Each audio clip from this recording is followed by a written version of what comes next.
Ora, boa tarde. Boa tarde a todos, sejam bem-vindos.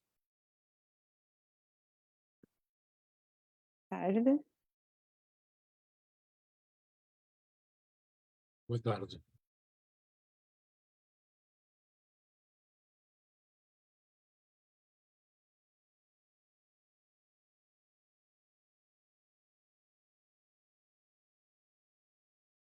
Vamos aguardar mais um minutinho para os outros participantes se juntarem a nós.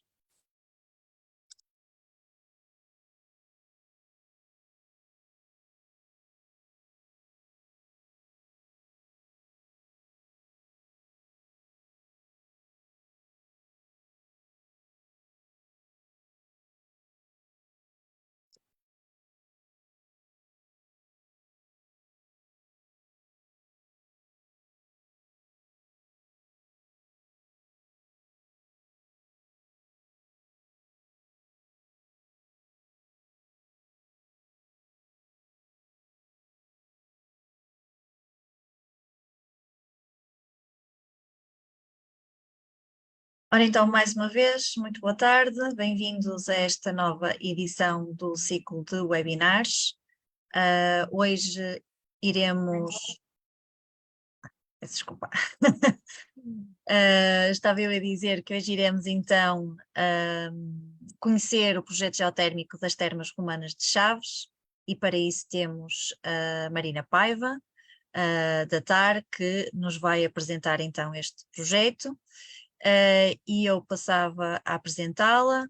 A Marina Paiva é mestre em Geologia desde 2016 pela Faculdade de Ciências da Universidade do Porto, com dissertação de mestrado desenvolvida na área da hidrogeologia. É membro da TAR desde 2018, onde colabora em vários projetos no âmbito dos recursos hídricos na Europa e em África, desenvolvendo atividades relacionadas com a captação de águas subterrâneas, definição de perímetros de proteção, caracterização hidrogeológica e sistemas de informação geográfica. Participa também em projetos de abastecimento de água subterrânea para abastecimento público e engarrafamento, projetos de captação de água subterrânea para dessalinização e investigações geotérmicas, onde já colaborou no projeto geotérmico dos Açores, de Chaves e da antiga Feira Popular de Lisboa. Marina, muito obrigada por teres aceito o nosso convite e para estares connosco hoje, neste ciclo de webinars. E eu, antes de te dar a palavra, ia só passar ao Presidente da Associação Portuguesa de Geólogos, Luís Lopes, para dar as boas-vindas por parte da direção. É isso mesmo, uma palavra de boas-vindas, muito obrigado pela vossa presença e um agradecimento à Marina por aceder a partilhar connosco os conhecimentos, e com certeza que vamos todos sair daqui com um bocadinho mais de conhecimento na nossa bagagem. Muito obrigado, Marina, a palavra é tua a partir de agora. Boa tarde a todos, obrigada eu pelo convite, obrigada à APG pelo convite para estar presente neste ciclo de webinars. Cumprimentar também todos que estão desse lado e agradecer a vossa presença. E portanto eu se calhar vou subir já a apresentação para dar continuidade.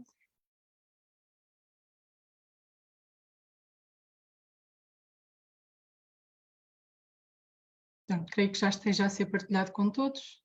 Sim, está ótimo.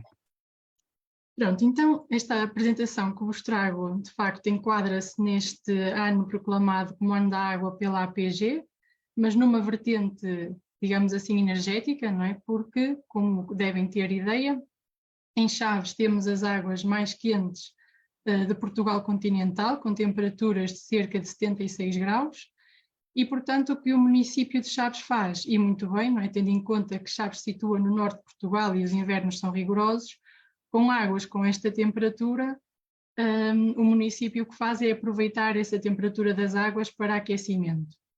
Além, claro, de utilizar essas águas que são minerais naturais em práticas termais. E, portanto, o projeto das Termas Romanas é um dos projetos que o município de Chaves tem em desenvolvimento no seu município, e é este que eu vos vou então tentar explicar como é que tudo isto funciona e como é que surgiu esta ideia. A apresentação eu decidi dividi-la da seguinte forma, portanto, começar por falar um pouco sobre uns conceitos de energia geotérmica e posteriormente entrar então nas termas de Chaves, portanto, na concessão hidromineral e geotérmica das Caldas de Chaves, abordar o seu modelo conceptual ao nível da zona de descarga, introduzir então o Museu das Termas Romanas, que é esse edifício que vem nessa fotografia à direita, abordar o seu projeto geotérmico, como é que foi desenvolvido, falar da captação SG1 de sondagem geotérmica, que foi desenvolvida precisamente para o projeto geotérmico do museu, explicar-vos como é que é feita toda a operação e a monitorização desse projeto e terminar com conclusões e algumas reflexões finais. Portanto, a energia geotérmica, como sabem, é uma energia proveniente do calor do interior da Terra. Em termos médios, sabemos que a temperatura aumenta em profundidade, cerca de 1,5 grau a 3 por cada 100 metros, e a isto designamos como gradiente geotérmico.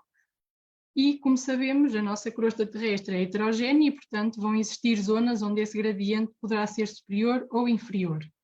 E quando temos, então, uma concentração de calor no interior da crosta terrestre, nós designamos que estamos perante um reservatório geotérmico, que, caso seja suscetível de aproveitamento económico, passa a ser designado como recurso geotérmico e que está definido por lei. O reservatório geotérmico vai ser mais acessível quanto maior for a sua temperatura e menor a sua profundidade.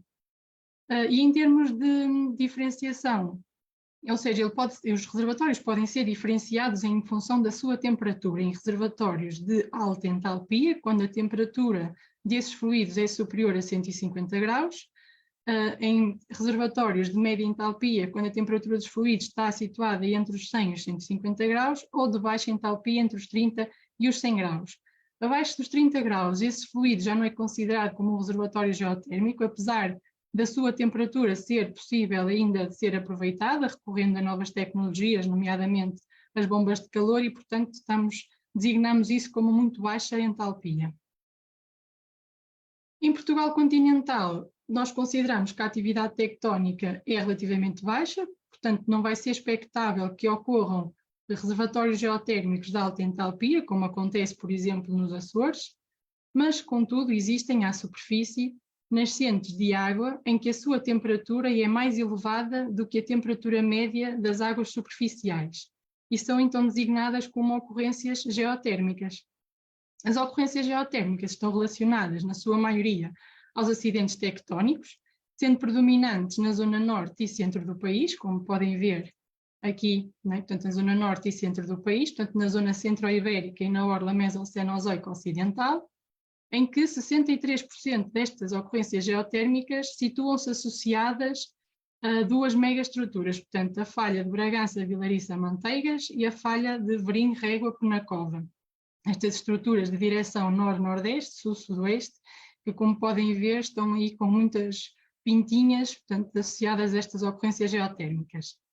Elas estão também, então, associadas a águas termais e temos algumas de baixa entalpia, ou seja, algumas ocorrências têm temperaturas entre os 30 e os 76 graus e inúmeras são as que têm temperaturas inferiores, portanto, muito baixa entalpia, com recursos entre os 29 e os 20 graus. Estes 20 graus são a base definida para aqueles recursos serem suscetíveis de aproveitamento geotérmico. Em Portugal continental, nós temos 66 ocorrências geotérmicas inventariadas, sendo que 45 são também qualificadas como água mineral natural, isto é, são utilizadas quer para termalismo, quer ou para engarrafamento, e apenas 8 estão classificadas duplamente como recurso hidromineral e recurso geotérmico. E cá temos o exemplo então de Chaves, aqui situado no norte de Portugal, com o número 20. A utilização ideal da energia geotérmica é uma utilização em cascata, com temperaturas progressivamente mais baixas, até cerca dos 20 graus, para que haja então um aproveitamento eficiente do recurso. Este esquema de aproveitamento foi desenvolvido por Lindau em 1973, na sequência do primeiro choque petrolífero, e está aqui representado no diagrama de Lindau, nesta figura à vossa direita, portanto, uma adaptação do diagrama de Lindau. Nós sabemos que com fluidos com temperaturas superiores a 150 graus são utilizados principalmente para a produção de eletricidade, sendo admissível hoje em dia e com recurso a novas tecnologias, temperaturas da ordem dos 70 graus. Claro que temos de ter em conta também todas as condições do mercado. Recursos ou melhor, fluidos com temperaturas entre os 20 e os 120 graus são utilizados sobretudo como usos diretos, isto é, utilizados em balneoterapia, nas estâncias termais, podem ser usados também para piscicultura, para aquecimento de estufas, para aquecimento urbano e até habitacional, podemos utilizá-lo também para desidratação de alimentos, para secagem do cimento e agregados, portanto, bastantes valências onde podemos recorrer então ao uso da energia geotérmica.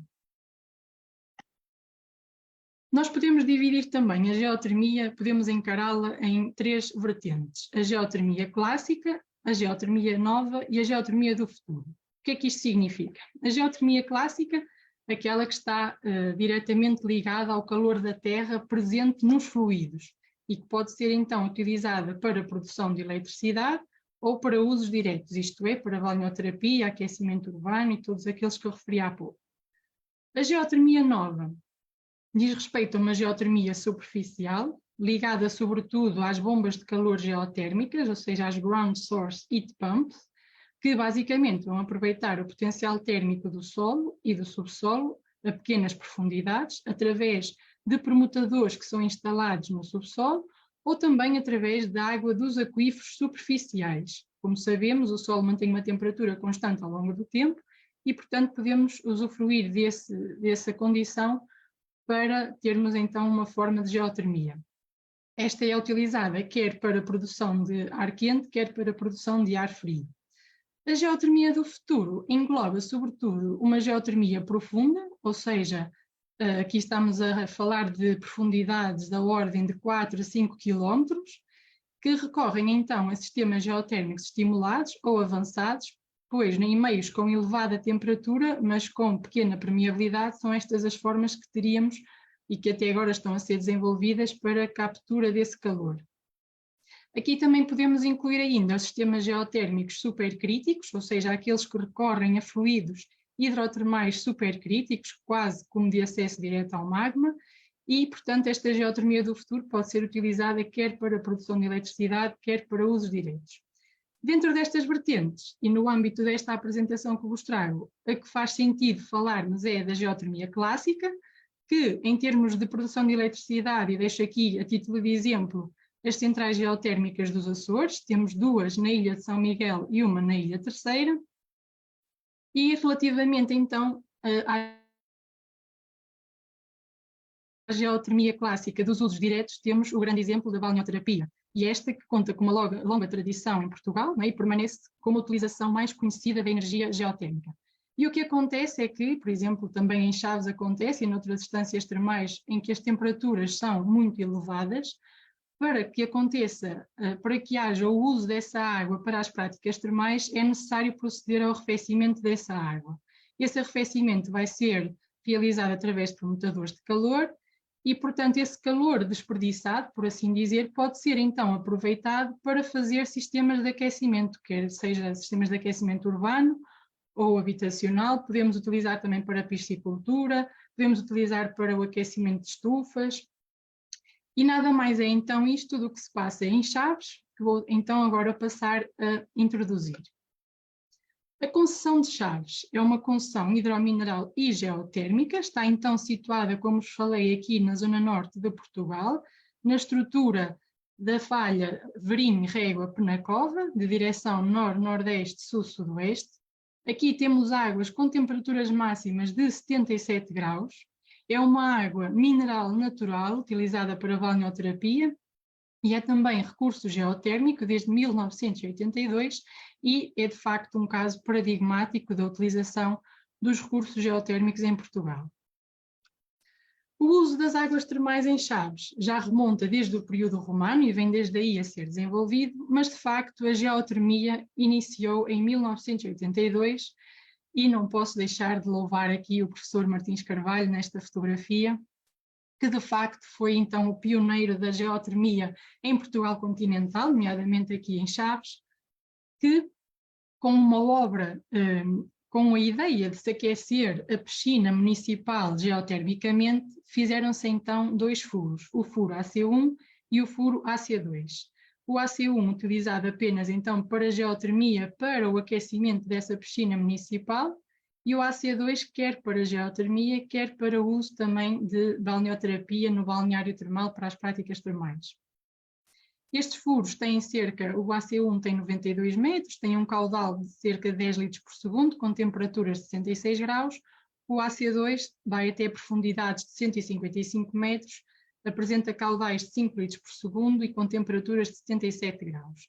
E, portanto, em 1983, iniciou então, ou melhor, reabriu a piscina municipal, mas desta vez aquecida geotermicamente. Temos aí o exemplo de alguns dos equipamentos utilizados, e a título de exemplo, para vos explicar como é que funciona este aquecimento geotérmico e para não pensarem que é a água termal que corre pelos edifícios, que eu sei que há sempre essa confusão. Portanto, o que acontece é que nós temos um fluido geotérmico, neste caso a água das captações, do AC1 e do AC2, neste caso da piscina municipal, a quando da sua abertura. Portanto, a água dessas captações vinha até um permutador, onde cedia o calor a esse permutador e saía um pouco mais fria, para ser então utilizada para as práticas termais no balneário termal. Do outro lado, vamos ter um circuito secundário, que este sim é que circula quer nos equipamentos, quer pelo edifício, que vem então com uma água com temperatura mais baixa, chega ao permutador, absorve o calor cedido pela água termal e vai então levar o calor a esses equipamentos para distribuir então pelos edifícios.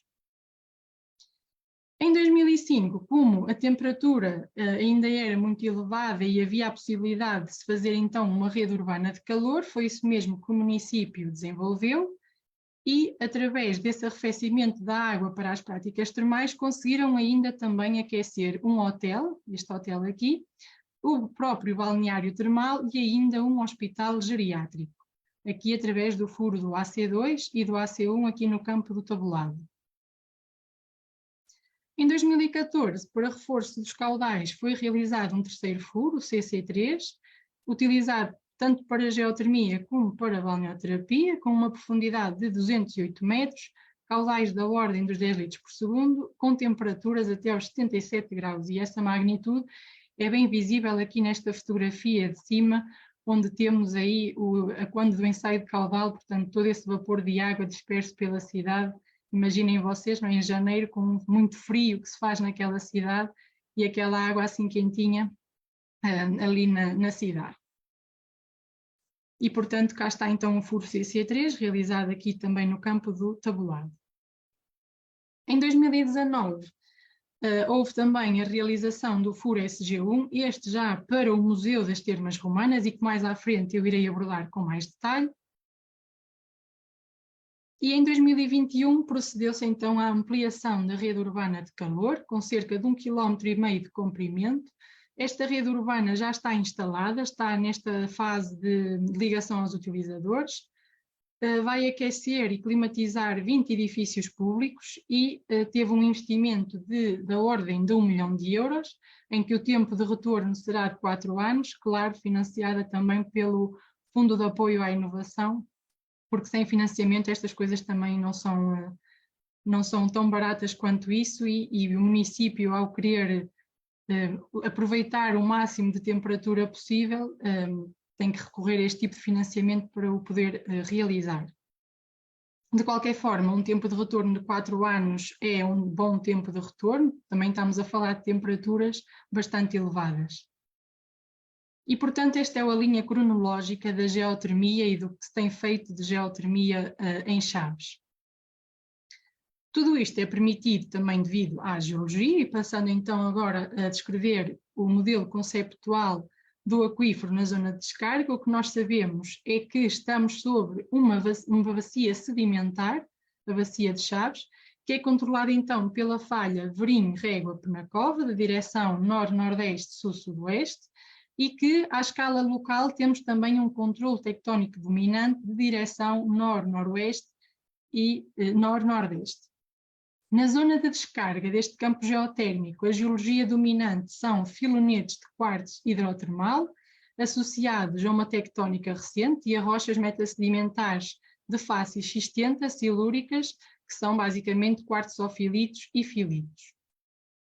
O que se pressupõe e o que se vai sabendo até agora deste modelo conceptual é que os fluidos geotérmicos ascendem de profundidades da ordem dos 3.000 metros a cerca de 123 graus, através de duas megaestruturas de direção nor-noroeste, que são muito penetrativas e que permitem então que esses fluidos se espalhem lateralmente através de uma rede de fraturação que é particularmente importante nos quartzofilitos. As transmissividades aqui são extremamente altas, tendo em conta este contexto de rochas metasedimentares e graníticas. Estamos a falar de transmissividades entre os 700 e os 400 metros quadrados dia, que, para terem ideia, em comparação com transmissividades de 1 a 3 metros quadrados dia, que estão presentes em águas tanto em águas minerais naturais, que não têm termalidade, mas que estão associadas à mesma estrutura, à mesma falha de Verim, Régua, Penacova, que é o exemplo de Vilareio, Vidago, Pedras Salgadas. Portanto, como podem ver, a transmissividade são de ordens de grandeza completamente diferentes.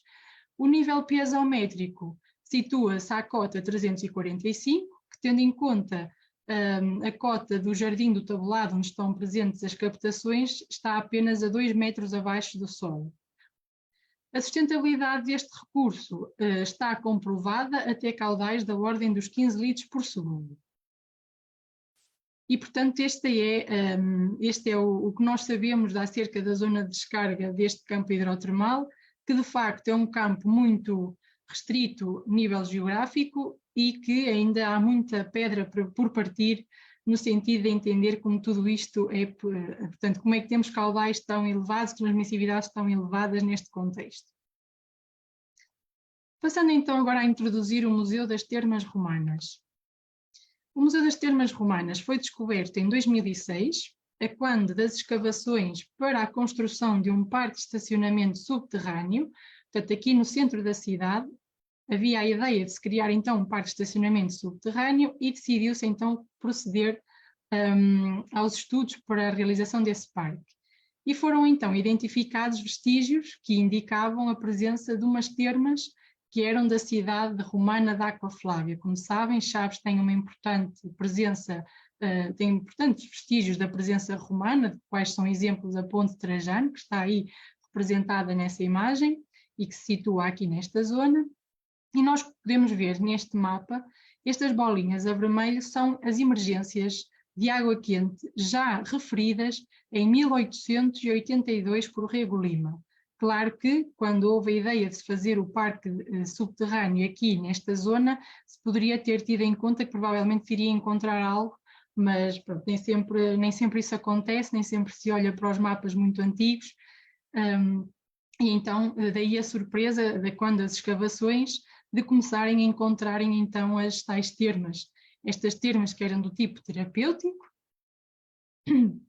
e que apresentavam então várias estruturas, entre elas duas grandes piscinas, a piscina A, que era uma piscina seca, que não tinha emergências, tinha 5 degraus aqui no seu topo norte, e a piscina B, esta sim já com várias emergências, aqui as bolinhas vermelhas, com 6 degraus a toda a volta. Foram ainda inventariados também tanques pequenos, que possivelmente eram utilizados para banhos individuais, e todo um complexo sistema de condutas de entrada e saída de água termal que corriam com elevada temperatura e com caudal considerável, não é? Portanto, toda a tecnologia hidráulica já era excelente e era simples, tudo funcionava por gravidade e não havia misturas das águas termais com as águas comuns da envolvente, além, claro, da necessária também para conseguirem diluir e resfriarem o recurso. Impressiona também ainda todo o rigor e o cuidado com que foi gerido este recurso termal, incluindo uma conduta para os excedentes que ainda hoje está em funcionamento e que descarrega no rio Tâmega. E, portanto, estas manifestações que aqui vêm, portanto, foram consideradas como manifestações supostamente da água de tipo Chaves, e em 2013 iniciaram então as obras para transformar este espaço num museu. O problema de transformar este espaço no museu é que nós estamos a falar de fechar um espaço em que temos águas termais com temperaturas de até 73 graus, o que levou então a problemas de condensação que puseram em risco quer o património arqueológico, quer a exploração das instalações. E desde 2013, desde o início da construção do museu, foram propostos vários projetos com soluções para resolver então o problema das condensações. Em 2018, o LENEC apresentou um estudo com o projeto de climatização, que pressupunha então um projeto geotérmico, e foi aqui que nasceu então todo o projeto geotérmico do Museu das Termas Romanas. Ele foi desenvolvido tendo em conta o recurso de água termal que ali ocorria. Portanto, nós temos as emergências que estão dentro do edifício do museu e que se encontram alinhadas aqui segundo uma direção nor-noroeste, e o projeto de climatização foi então desenvolvido tendo em conta a utilização de ventilação natural e a climatização geotérmica. Para a climatização geotérmica era pressuposto terem-se caudais da ordem de 1 litro por segundo com temperaturas de 60 graus. E para isso foi então realizada uma sondagem, tendo em conta os caudais necessários para o projeto, foi realizada a sondagem SG1, que foi construída aqui a 12 metros desta parede poente do museu e foi construída inclinada de forma a interceptar aquela fraturação responsável aqui pela emergência da água mineral no Museu das Termas Romanas. E, portanto, cá está então em 2019, a realização desse furo, ou melhor, a captação SG1, utilizada então apenas para geotermia no Museu das Termas Romanas, teve um comprimento de 66 graus e, portanto, está inclinada a 25 graus com este. Atravessou uma zona de contacto por falha entre rochas metasedimentares silúricas e o granito hercínico, e é quando o ensaio de caudal foram atingidos caudais de 5,3 litros por segundo com temperaturas de 66 graus e meio e com rebaixamento de apenas 1,15 metro. Portanto, levou-nos também a transmissividades altíssimas da ordem dos 400 metros quadrados dia. Claramente que a influência durante o ensaio de caudal foi registada quer no Museu das Termas Romanas, quer no campo do tabulado, e a nível do Museu das Termas Romanas foi medido na piscina B, aquela que tinha as emergências. A influência foi considerada irrelevante, apenas de 2 centímetros, e no jardim do tabulado, naquele setor mais abaixo, na zona do balneário termal, não foi verificada qualquer influência, mas também o stress hidráulico induzido foi pequeno. Isto porquê? Porque nós sabemos que existe influência entre estes dois polos, entre o polo das termas romanas, com a captação SG1 e mesmo com as próprias emergências dentro do museu, e o setor do balneário termal, portanto do jardim do tabulado, com as captações utilizadas para, para as práticas termais e também para a geotermia do resto da rede urbana de calor. Isto é comprovado por 2 fatores. O primeiro, porque quando da realização da captação CC3, em 2014, foram verificadas influências dentro das emergências do Museu das Termas Romanas, que estava então em construção, e além do mais, também durante depois toda a exploração deste campo hidrotermal, verificam-se influências nas emergências das termas romanas. E a percepção de se tratar então do mesmo sistema hidrogeológico é também fortemente apoiada pela similitude físico-química nestes 2 polos de emergência. Portanto, como podem ver neste diagrama de Piper, as águas ficam projetadas todas umas sobre as outras neste campo das bicarbonatadas sódicas, são águas gasocarbónicas e têm também uma mineralização total de cerca de 2,5 gramas por litro. De facto, portanto, o facto de estarmos a falar do mesmo sistema, não é? Portanto, do mesmo sistema hidrogeológico, leva-nos a que a operação e toda a monitorização do projeto geotérmico seja acompanhada com muita circunspeção, porque nós não queremos estragar nem o projeto geotérmico das termas romanas, nem a água que é utilizada no balneário termal para as práticas termais. E, portanto, como é que é feita toda esta operação e a monitorização deste projeto?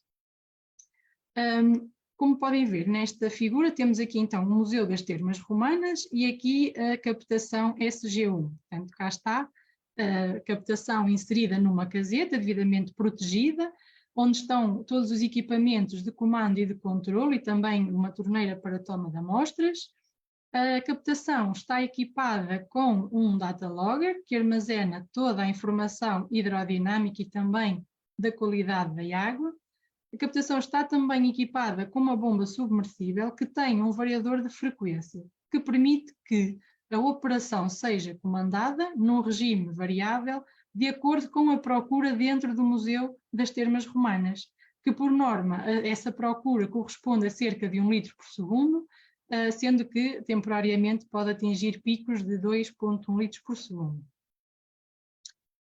Este projeto geotérmico vive então das instalações do subsolo, ou seja, da geologia, da própria captação, das instalações de superfície, e aqui estamos a falar de, tanto do AVAC, ou seja, estes radiadores que vêm aqui, portanto isto é uma fotografia do interior do Museu das Termas Romanas e nota-se ali aquela parede completa de radiadores, portanto, que foram necessários instalar para ajudar então na climatização do edifício e resolver os problemas de condensação. E, portanto, o projeto geotérmico vive então da captação destas instalações de superfície, mas sobretudo da monitorização, porque vai ser ela que vai dar corpo a tudo isto e que vai ser uma espécie de um fio condutor de todo o empreendimento. A central geotérmica está instalada no piso -1 do museu e é lá que ocorre toda a gestão e monitorização do empreendimento. Portanto, a central geotérmica é isto, que corresponde então a tubos e um permutador e aqui, claro, todos os equipamentos de controlo e de comando. Basicamente, o que acontece então é que nós temos, neste permutador, nós temos então a entrada da água que vem da captação SG1 e acontece o mesmo que eu expliquei há pouco, né? Portanto, a água entra, cede o seu calor ao permutador e depois é rejeitada. E há um circuito secundário que vem com água, vai conduzir então esse calor que está no permutador até àqueles dissipadores, àqueles radiadores espalhados pelo Museu das Termas Romanas. Este fluido que é rejeitado depois, portanto, quando temos a passagem da água da captação SG1 que passa pelo permutador e depois é rejeitado, ele vai ser conduzido até ao rio Tâmega a uma temperatura de cerca de 53 graus, mas antes passa aqui pela piscina A, que era aquela piscina seca, que se lembram que falei há pouco, para, de certa forma, alimentar todo o discurso museológico e para recriar o ambiente que existiria na época romana. O nível da água nesta piscina é mantido sistematicamente abaixo do nível piezométrico do aquífero, para podermos minimizar e impedir que haja influências então nas outras captações que são usadas para a balneoterapia no campo do tabular. Portanto, a situação hidrodinâmica ocorrente não deverá ser muito diferente da que existia na época romana, portanto nós temos a drenagem a correr para o rio Tâmega, na altura era uma drenagem gravítica, hoje em dia também é igual, e portanto é assim que é realizada toda a operação geotérmica do Museu das Termas Romanas, de forma a podermos manter então uma temperatura estável e constante ao longo do ano e que evite a formação de condensados dentro do edifício. Portanto, nós temos temperaturas dentro do edifício a rondar os 18, os 22 graus e temos que ter sempre também umidades não superiores a 70 graus. E, portanto, é toda esta monitorização depois que é feito, todo o controle, portanto, os data loggers estão constantemente a registar todas as temperaturas, quer da captação, quer do interior do museu, temos tudo sob controle e tentamos sempre dar o nosso melhor para que este projeto dure longos e bons anos. Por forma de conclusão, este projeto geotérmico tem então um enquadramento num monumento arqueológico singular, né, onde o discurso museológico é muito exigente, mesmo em termos do uso do próprio recurso. O empreendimento geotérmico das Termas Romanas de Chaves é uma operação de uso direto do calor e é uma operação autónoma da outra rede de calor geotérmica já existente em Chaves, apesar de usar o mesmo recurso hidromineral, né? Esta aqui tem uma captação dedicada, portanto a captação SG1. As captações do balneário termal e destas termas romanas estão em ligação hidráulica, o que nos leva a condicionamentos, quer na extração, quer na rejeição do recurso geotérmico, e, portanto, também temos que ter em conta todos os problemas ambientais que estão ligados à rejeição do fluido geotérmico arrefecido. Portanto, ele está a ser rejeitado sobre o aquífero hidromineral, mas não o pode contaminar. Temos que ter sempre tudo muito bem controlado. E apesar das dimensões modestas deste projeto, ele tem valências e circunstâncias que merecem ser destacadas e que podem ser replicadas também noutros polos termais. Este projeto é, de facto, um exemplo paradigmático ao serviço da sustentabilidade das cidades do século XXI, numa altura em que se fala tanto da energia, da transição energética e das energias verdes. Portanto, temos aqui um belo exemplo de que, havendo o recurso, portanto, o recurso está lá, as emergências termais, desde épocas remotas, já existiam, portanto é só de facto aproveitá-lo e utilizá-lo. E deixo-vos aí essa belíssima imagem, agradecendo a vossa atenção, deixo-vos aqui esta imagem que recria de facto aquilo que se pensa ser o ambiente das termas na época romana, e deixo-vos o meu conselho de visitarem este museu, que de facto é um complexo impressionante. Obrigada, Marina, pela tua excelente apresentação. Nós, por acaso, no âmbito do curso de formação de professores que fizemos o ano passado com a Universidade de Trás-os-Montes, tivemos a oportunidade de visitar o museu. E portanto também subscrevo as tuas palavras, e é efetivamente um local a visitar, e portanto é mais um exemplo de como os romanos sabiam utilizar os recursos geológicos. Temos vários exemplos no nosso país, quer nomeadamente para a exploração do ouro, também dos recursos geotérmicos, e como efetivamente a hidrogeologia é importante para sabermos utilizar, não é, de uma forma, e tu ficaste muito bem isso, ou seja, sempre a dizer de forma a não comprometer as captações ou o próprio recurso, não é? E a hidrogeologia tem realmente aqui um papel muito importante, não só na utilização, mas também na sua conservação e no evitar de criar problemas, não é? Futuros de contaminações ou outros de subexploração que possam existir. Nós aqui estamos a utilizar o mesmo aquífero, não é? Estamos a retirar e estamos a mexer em pressões diferentes, não é? Portanto, estamos a fazer a exploração para as práticas termais, estamos a fazer a exploração para este empreendimento geotérmico do museu, e portanto temos que ter realmente tudo muito bem controlado. A monitorização aqui é de facto fundamental e é de hora a hora, para percebermos que de facto não estamos a comprometer as práticas termais, que no fim de tudo acaba por ser o ex-libris daquela cidade, não é? Portanto, a cidade de Chaves é conhecida pelas práticas termais, não tanto pela geotermia que se faz por lá, apesar de já ser há alguns anos e ser de facto importante, mas sobretudo para não pormos em risco a balneoterapia. Exatamente. Sim, também o novo, ou talvez não tão novo, projeto geotérmico que a Câmara Municipal está a desenvolver é também de louvar, porque, como bem falaste, agora nas questões da transição energética temos que utilizar um mix de recursos energéticos, e efetivamente a geotermia é um deles. Eu abriria então agora a sessão para perguntas e respostas, e já temos uma colega que já levantou a mão, Lígia Louro, a palavra é sua. Boa tarde. Eu fiquei aqui com duas dúvidas, mas se calhar é melhor começar por dizer que a minha formação de base não é de geologia, se calhar tem aqui a ver também com o tipo de questões que vou colocar. Quando falou da água que vai aqui para o rio Tâmega, da temperatura, eu fiquei curiosa, que temperatura é que chega a água no final ao rio?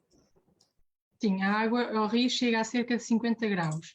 Eu sei que pode parecer chocante pensarmos que estamos a ter água rejeitada a essa temperatura, claramente que ela ainda pode ser utilizada para sucessivos aproveitamentos até ser rejeitada a uma temperatura mais baixa, e é isso que que a Câmara e que o município de Chaves está a tentar dinamizar também é fazer sempre esse máximo aproveitamento, daí também terem construído a nova rede urbana de calor, mas aqui de facto choca por um lado, mas por outro, se nós pensarmos que já antigamente, portanto as nascentes já existem há muitos anos, já desde a época romana era assim todo o funcionamento hidráulico, ou seja, nós não estamos propriamente a modificar o que quer que seja, portanto aquela água vai de facto correr, independentemente da nossa interferência ou não, ela vai correr para o rio Tâmega a temperaturas elevadas.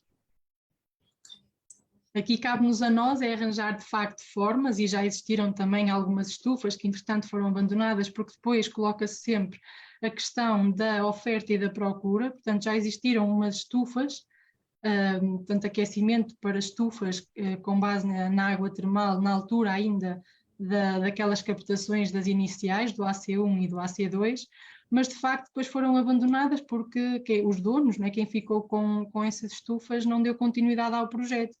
Portanto, é claro que o interesse do município é aproveitar o recurso ao máximo, mas também temos que ter a procura para isso, não é? Portanto, a oferta existe, mas não existe a procura, portanto estamos no meio caminho ainda para utilizar o máximo potencial que ali temos. Eu também fiquei com outra dúvida, que é quando referiu agora quase no fim na contaminação do recurso hidromineral.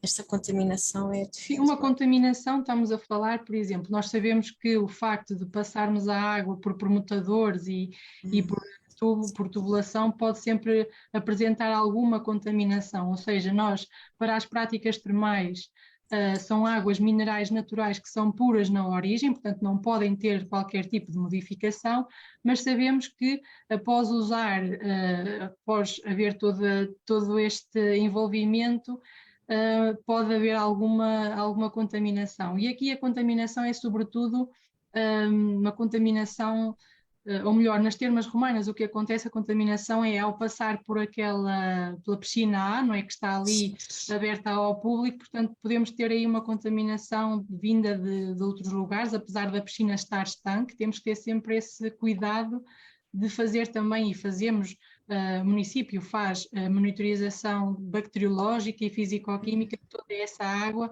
para evitar precisamente que haja contaminação, não é? Porque mesmo, sei lá, umas baratas, qualquer coisa que passeie ali pela água, vai haver sempre alguma contaminação, por isso é de facto preciso ter sempre muita atenção a tudo isto, porque essa água, depois de passar pela piscina e depois de passar por todos estes processos, é descarregada no rio Tâmega e passa pelas condutas, e o aquífero hidromineral está apenas a cerca de 2 a 3 metros de profundidade.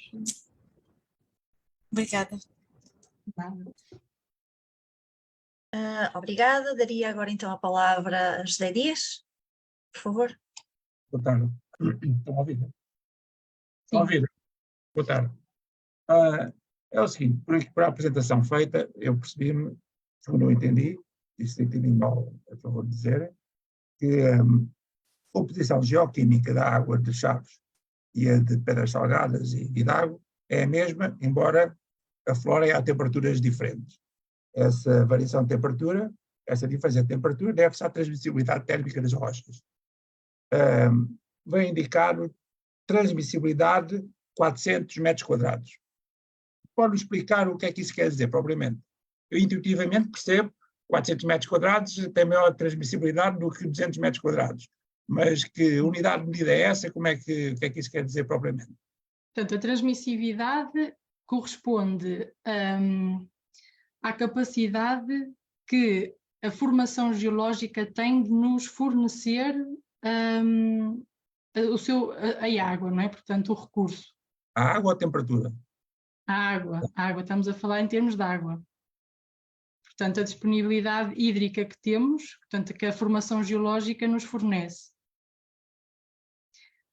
E, de facto, o que acontece em Chaves é que, tendo em conta, porque se pensarmos que os granitos normais que temos por aqui têm transmissividades de 0,3 metros quadrados dia, nós em Chaves estamos perante granitos, rochas metasedimentares, sim. Desculpe, esses 100 metros quadrados dia, por exemplo, 100 metros quadrados dia isso refere-se à transmissão de quantidade de água pelas rochas? Sim, exatamente. É a capacidade que a formação geológica tem de nos Metros quadrados, fornecer. mas metros quadrados é uma medida da área, não é uma medida de volume da água. Sim, sim, sim, estamos a falar em termos de áreas, sim.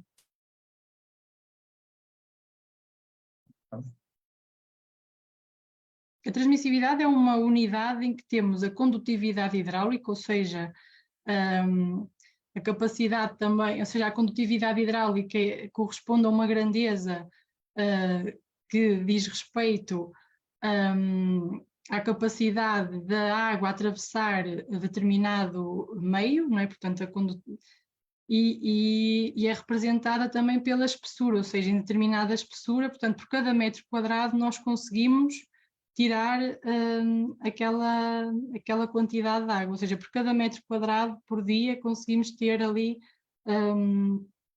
portanto, é uma ordem de grandeza que está relacionada quer com a condutividade hidráulica, quer com a espessura. Sim, da sim, fica formação. mais esclarecido. Obrigado.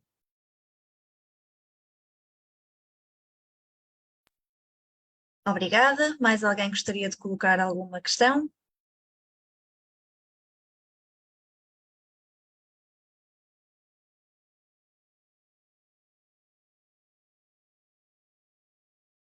É aproveitar que temos aqui a Marina connosco.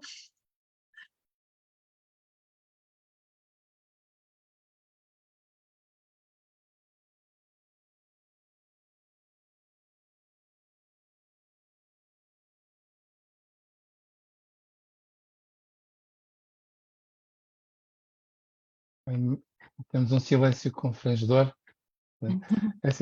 Marina, nós, como a Mónica já disse, tivemos a oportunidade de visitar as termas no ano passado. Eu acho que não referiste, mas não ouvi como é que se encontrou aquelas termas, não é? Não eram conhecidas há uns anos. Não, as termas foram descobertas em 2006 com as escavações para a construção de um parque de estacionamento subterrâneo. Portanto, a Câmara de Chaves, na altura, queria construir um parque de estacionamento subterrâneo e, ao realizar sondagens arqueológicas, porque têm que as fazer sempre tendo em conta todo o legado romano que lá existe e todo o património arqueológico, e ao fazerem essas sondagens perceberam que existiria ali vestígios que poderiam dizer respeito a essas termas romanas e, de facto, depois com as escavações foram encontrar todas aquelas estruturas que lá estão. Exatamente. São impressionantes, não é? Ou seja, talvez seja o valor patrimonial arqueológico mais importante da cidade, não é? Sim, sim, neste sem momento, dúvida. sim.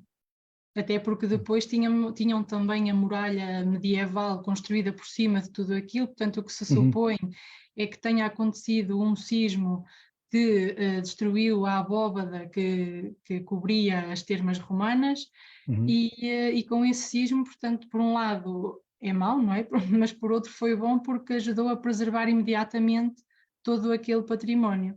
E, portanto, depois, posteriormente, na época medieval, existia a muralha por cima e há uma das fotografias que se nota a muralha construída. Eu vou tentar aqui partilhar rapidamente para poderem ver, porque, de facto, é impressionante todo o património que ali existe. Portanto, esta muralha estava construída precisamente aqui por cima da piscina, daquela piscina seca, não é? Certo. E ainda existe também no piso -1, eles deixaram preservado parte dessa muralha. Impressionante. Por acaso, aqui em Évora, que sempre que alguém vai fazer como aí, não é? Como é obrigatório, alguma intervenção na cidade, a arqueologia é chamada. E as pessoas até têm medo do que é que se vai encontrar, não é? Até frequente, mesmo na Praça do Geral, encontrar-se restos humanos e coisas mais macabras mesmo dentro da cidade.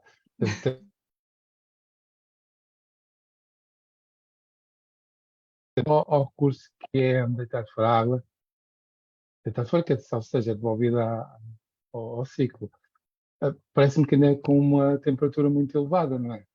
Não Não vi, pode a água é devolvida com 60 graus, não é? De em temperatura. 53, sim. Portanto, ainda é um recurso, no contexto é um recurso, não é? Sim, ainda são temperaturas elevadas e que se podem reaproveitar, sim. Pois. Eu sei que o município está sempre, claro que para os municípios é complicado terem financiamento para fazerem por eles, porque são tecnologias caras, não é? Uhum. Mas estão sempre à procura de tentar, de facto, valorizar cada vez mais esse recurso e aproveitá-lo, acima de tudo aproveitar, porque eles têm um inverno muito rigoroso, que lhes dá imenso jeito de Um aproveitar aquecimento o aquecimento. natural. E por parte dos privados, há alguma manifestação de interesse? Ou seja, contribuírem Não, realmente nada. ainda nada. Houve em Nada. tempos, mas para produção elétrica, lá está, que são temperaturas em São baixas, não é? profundidade, sim, em profundidade daria para fazer algo dentro da produção elétrica, mas também temos que ter em conta depois como é que seria feita toda a rejeição, não é? Porque, e qual é que seria a sustentabilidade do recurso a longo prazo, porque não poderíamos estar só a captar o recurso, teríamos provavelmente que fazer reinjeção. O que é que a reinjeção influenciaria mais a jusante nas captações do balneário termal? Portanto, nós não queremos comprometer o balneário termal e não é não querer também que hajam empreendimentos, mas temos esta dualidade de querermos aproveitar o recurso, mas ao mesmo tempo não queremos estragar o que de bem já existe. É preciso olhar com muita circunspeção todos os empreendimentos. Posso colocar uma questão, Marina? Sim, força. Olha, eu queria questionar se, considerando a particularidade que esse recurso geológico existe aí, também todo o contexto que falou do enquadramento histórico e arquitetónico, se isso é reconhecido a nível curricular nas escolas aí da região, ou se acham que isso já é uma coisa muito normal e, portanto, é mais valorável para nós que estamos de fora do que propriamente para as pessoas de Chaves? Eu não lhe sei responder a essa questão. Não sei como é que é feita a divulgação ou se é Mas feita há muitas alguma visitas das divulgação. escolas, por exemplo, os alunos Também não sei procuram, se há das também não escolas. sabem. Sei que em tempos falei com o engenheiro Rui Nogueiro, que é quem está mais à frente do projeto agora neste momento, e ele disse que existia sempre imensas visitas, quer de turismo, quer das próprias pessoas da cidade, mas a nível escolar não tenho informação, não sei dizer. Muito bem, obrigada.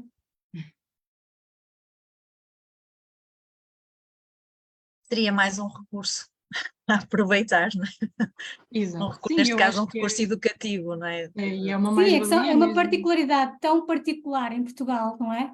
Que realmente não deixa de ser um bocadinho estranho. Não, se calhar existe esse aproveitamento. Não sei se está aqui alguém de Chaves que possa esclarecer ou falar um bocadinho sobre isso, mas é algo que nós que falamos tanto a nível de currículo em vários anos e que ali podemos ir ver em loco e pronto, e fazer recolhas das águas e essas coisas, portanto acaba por ser muito interessante. E para não falar nesta ligação a toda a evolução da sociedade naquela região, associada a tudo que as termas também permitiam às populações, não é? Portanto, a parte histórica, a parte toda essa vertente é muito interessante.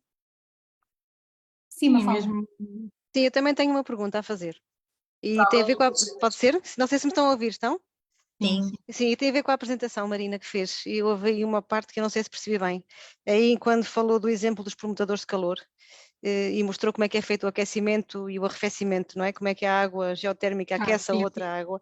Tem aí que a água chamada fria, que vai ser aquecida, entra a 40 graus. É isso? Eu percebi bem? Sim, neste momento no Museu das Termas Romanas, como é um circuito fechado e a água está em Pronto, constante era isso, ok. circulação. Pronto, porque no princípio não era, portanto, ela devia vir a No 15 ou a princípio ela 20 chega, e, portanto, sim, 20, por cerca de 20 graus. e, portanto depois esse aumento da temperatura só é conseguido à entrada, o 40, chamada fria, porque já está em circulação há muito tempo, é isso, não é? Sim, exatamente. Ok, pronto. Sim, Então, é a pronto, temperatura que nós consideramos média porque é o que está sempre em recirculação. Claro que parando o sistema, que não para, não é? Mas se o Sim. parássemos, a temperatura seria cerca de 19, 20 graus, sim. Pois é isso, ok, pronto, então está certo. Obrigada. Sim, ainda sobre a parte das escolas e da parte educativa, também nesta fase toda da transição energética, mostrar como funciona a geotermia, não é? Porque é uma energia renovável. Também era bom haver essa divulgação por parte do município para atrair as escolas e ter ali alguém também que lhes explicasse e lhes mostrasse como é que é feita, como é que ocorre esta energia geotérmica, não é? Como é que é feito o aproveitamento. São várias valências que ainda podem ser desenvolvidas. Sem dúvida, e mesmo assim, daquilo que temos visto, a Câmara Municipal de Chaves tem sido bastante proativa na utilização do recurso, não é? Com o projeto de aquecimento urbano, portanto, que não sei se ainda não está finalizado, ou está? Não, está em fase de ligação aos utilizadores, já fizeram toda a instalação da rede, a ampliação, portanto, colocar as condutas, agora está na fase de ligação então aos utilizadores, a cada edifício. Sim. Em termos financeiros, isso também provavelmente permite baixar a fatura da energia. Sim, sim. É. Quer da energia, quer das emissões de gases com efeitos de estufa também. E tendo em conta que são períodos de retorno baixos, não é? Por norma consideram-se com aproveitamento projetos até 9, 10 anos de período de retorno, aqui estamos a falar de 4 anos, porque lá está, temos temperaturas tão elevadas que é fácil rapidamente baixar essa fatura energética que sem a ajuda desta água termal não seria possível. Não é? Exato. Muito bem. Uma última questão, caso alguém queira colocar. Então, se não, agradecer-vos a vossa presença, o facto de terem estado connosco em mais uma edição do ciclo de webinars. Marina, muito obrigada por ter estado hoje aqui connosco. Foi efetivamente uma palestra muito interessante. Nós voltaremos agora em dezembro, porque em novembro temos as nossas 10ª jornadas da APG e aproveito para vos convidar. Vamos rumar a Évora, também um local com assinatura romana e também com assinatura termal, e portanto iremos falar sobre a água nas várias vertentes. Eu até vos vou colocar aqui o site com o programa destas nossas 10ª jornadas, cujo tema é água, recurso estratégico e vital, e portanto convidamos a todos a participar.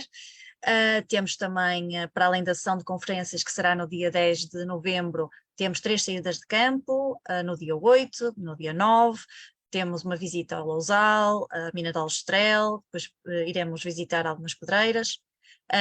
E depois no sábado de manhã iremos fazer um percurso a pé por Évora para interligar a geologia, a arqueologia, o património, a cultura, portanto penso que vão ser umas jornadas fantásticas. E portanto estava eu a dizer que voltaremos em dezembro para uma palestra que vai ser proferida por Oscar Ferreira, e portanto que, se não estou em erro, será no dia 20 de dezembro, mas deixem-me só aqui confirmar, não vá eu estar, exatamente, dia 20 de dezembro, iremos abordar os impactos das alterações climáticas nas zonas costeiras, portanto fica aqui o convite.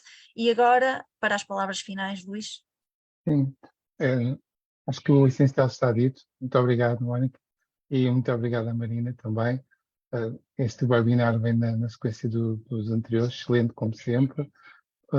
Dentro de uns dias vai ficar disponível também nesta missão que nós temos de devolver à sociedade e concretamente às escolas mais um recurso que possam explorar em contexto de sala de aula e pronto, lá cá vos esperamos numa próxima ocasião, se for já nas jornadas em Évora, cá estarei para os receber.